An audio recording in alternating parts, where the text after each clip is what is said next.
This is an extremely twisted school, because in order to graduate from here, students must kill one of their classmates. But even so, countless students still want to get into the school. It is said that anyone who graduates from this school will ultimately emerge as the winner of life. However, the admissions requirements for this school are equally harsh. Only those who excel in a particular field are qualified to enroll. For example, the popular idol Sayaka, the top fighter Ogami, and the genius hacker girl Chihiro. In short, everyone here is a top-tier figure in their respective fields. However, Niji is just an ordinary boy. The reason he managed to come to this school is entirely due to luck. Every semester, the school gives one ordinary person a chance to enroll. Niji feels quite nervous facing these talented peers, but fortunately, popular idol Sayaka took the initiative to approach him and chat with him. It turns out they were classmates back in the day. Niji is thrilled to know that Sayaka still remembers him, just as everyone is curious about why no school leader has appeared at the opening ceremony.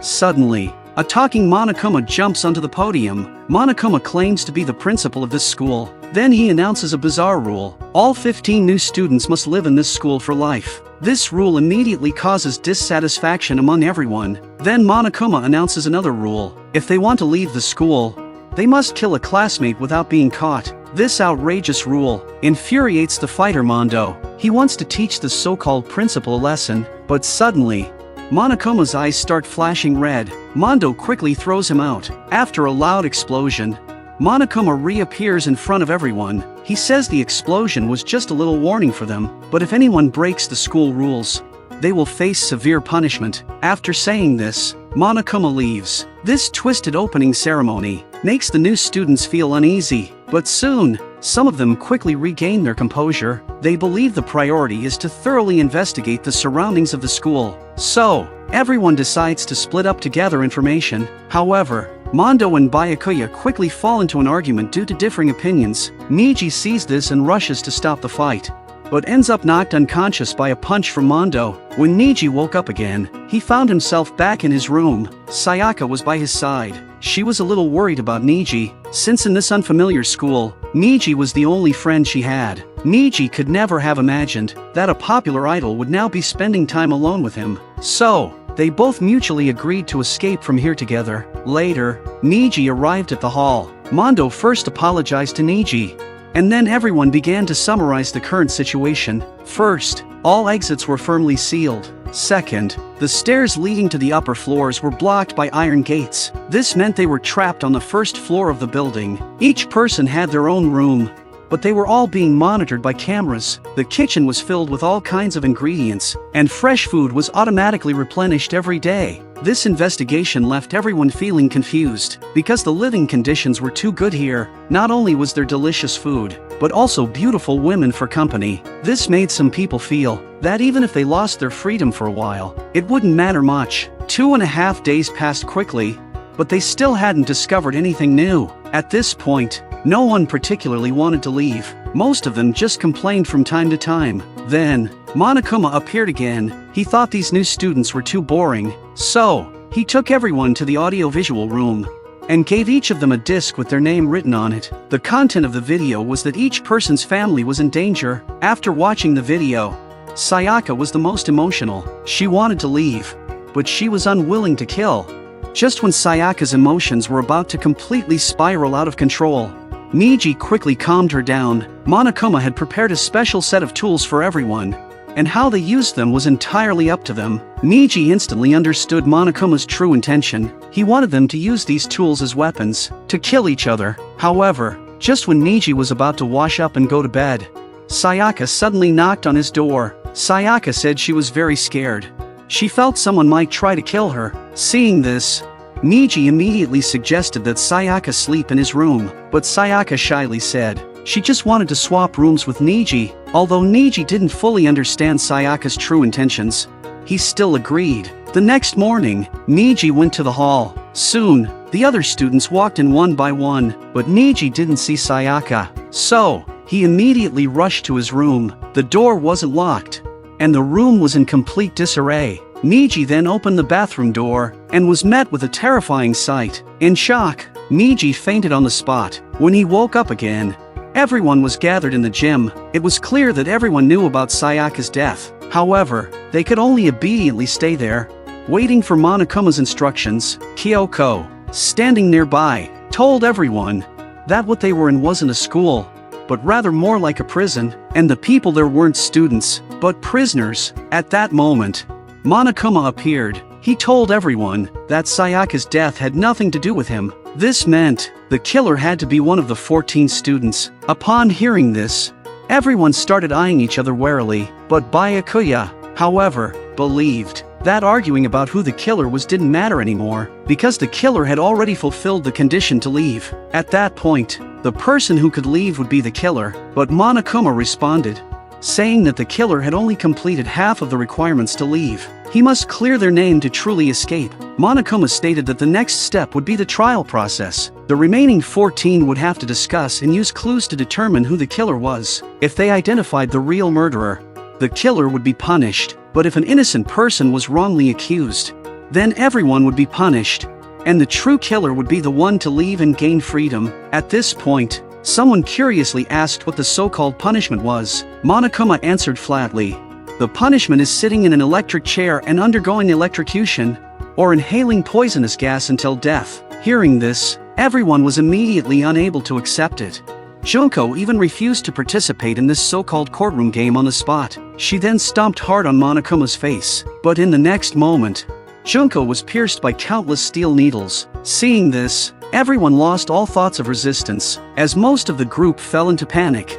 Byakuya, Teiko, and Kyoko remained the calmest. They believed the most important thing now was to quickly search for clues. At that moment, everyone's phones suddenly received information about Sayaka's death. Among the details, the most suspicious was that she died in Niji's room. Instantly, Niji became the prime suspect. Although Niji explained how Sayaka had come to him, everyone was hesitant to believe his words. The group then went to Niji's room to investigate. Sayaka's fatal wound was caused by a kitchen knife. Nearby, there was also a samurai sword with obvious signs of use. It seemed the samurai sword was the weapon Sayaka had used for self-defense. Niji found a string of mysterious numbers behind Sayaka. In addition to these clues, there were new findings at the garbage incineration station, including a blood-stained shirt and a broken crystal ball. Observant Kyoko also noticed a detail. Niji and Sayaka had swapped their room cards. Niji also checked Sayaka's video disc and learned about her motive to leave the school, because Sayaka's idol group had disbanded for some reason,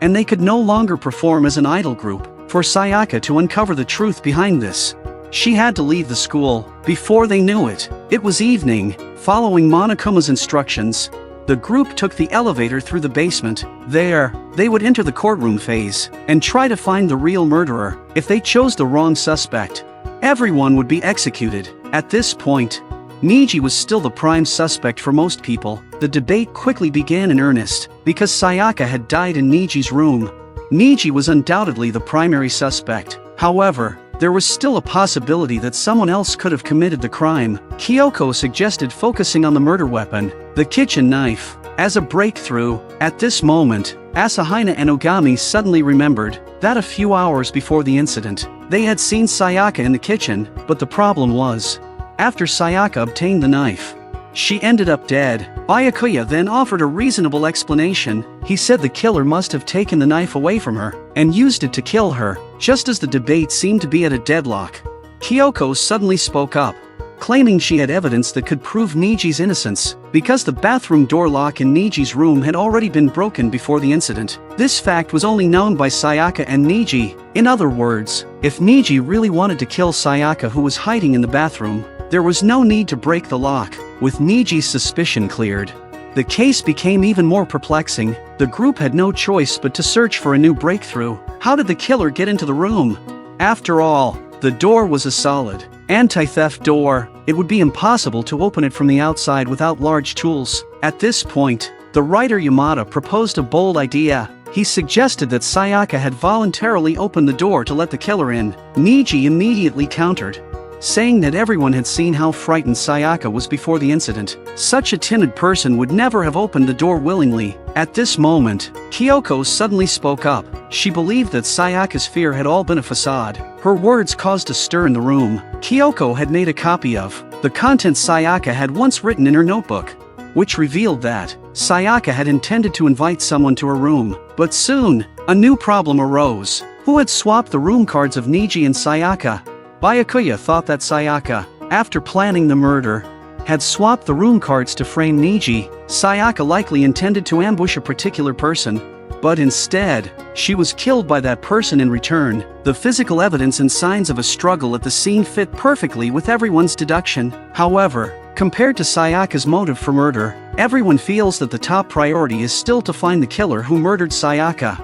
At this point, Niji remembered the string of numbers Sayaka had left behind before her death. He began to think frantically about the entire process of Sayaka's murder. Finally, Niji realized who the true killer was. Sayaka had been facing the wall when she was killed. If he reversed the numbers she had written behind her, he would reveal the name of the actual killer. That name was the baseball player Leon. Just as Leon was about to defend himself, Niji presented new evidence. There were remnants of clothing and a broken crystal ball in the incinerator. After killing Sayaka, Leon had tried to destroy the blood-stained clothing in the incinerator. However, since the incinerator was locked with an iron gate at night, Leon first used the crystal ball to smash open the incinerator switch. Then he carefully tossed the blood-stained clothing into the incinerator. To do this, one would need exceptional throwing skills. As a top baseball player, Leon possessed exactly these skills. However, Leon still refused to admit to his crime. Niji then presented more evidence. The bathroom door lock had been unscrewed with a screwdriver, and the toolkits given to everyone were brand new. By checking whether there were any marks on Leon's toolkit, they could prove whether he was the killer. Under the weight of these solid pieces of evidence, Leon finally confessed to his crime. It turned out that, as Byakuya had suspected, it was Sayaka who had initially planned to kill Leon, but she had ended up being killed by him instead, with the killer confirmed to be Leon.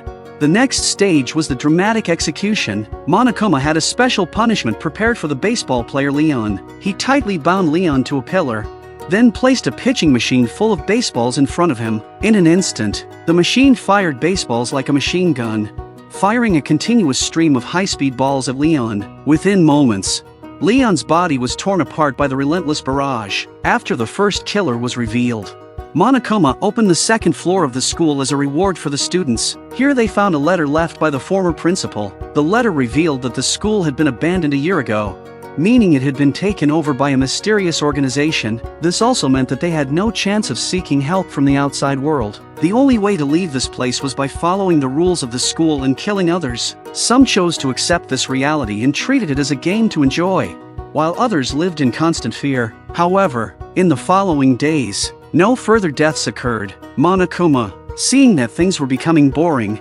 reappeared. He declared that if no one died within a day, he would reveal everyone's darkest secrets. The severity of each person's secret depended on their identity. For example, Niji had a secret of wetting the bed until 5th grade. Although Niji felt embarrassed by this, it didn't matter much if others found out. But other people's secrets were a different story. For example, Chihiro's secret was crucial. She was actually a crossdresser. Soon, Chihiro became the second victim. Byakuya discovered her body in the locker room. Next to her body was a blood-written message. Blood frenzy. This seemed to indicate the killer's twisted taste. The group immediately began investigating.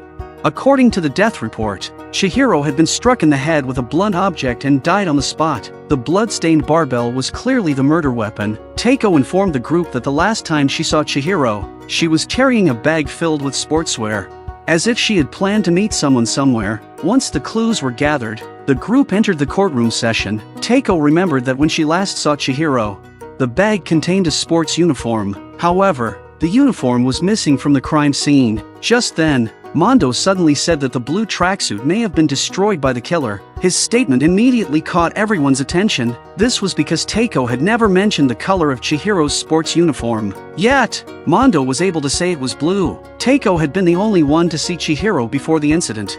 It was clear that only the killer or Teiko could have known the color of the uniform. No one expected the case to be solved so quickly. As the tension reached its peak, the execution time had finally arrived. Monokuma strapped Mondo onto a motorcycle, then placed him inside an acrobatic cage. As the speed of the motorcycle increased, Mondo's body began to disintegrate piece by piece. When the motorcycle finally stopped, Mondo had been turned into butter by the machine. Monokuma then casually spread the butter on some food and began to eat. The horrific scene pushed everyone present to the brink of mental collapse. In an effort to further incite violence among the remaining students, Monokuma revealed a staggering reward, 10 billion yen. He declared that anyone who could successfully kill someone without being discovered would receive the money and be allowed to leave the school. The overwhelming temptation caused a shift in the expressions of everyone in the room. Some showed greedy glints in their eyes, while others dismissed the offer, believing that a person's life could never be weighed in money,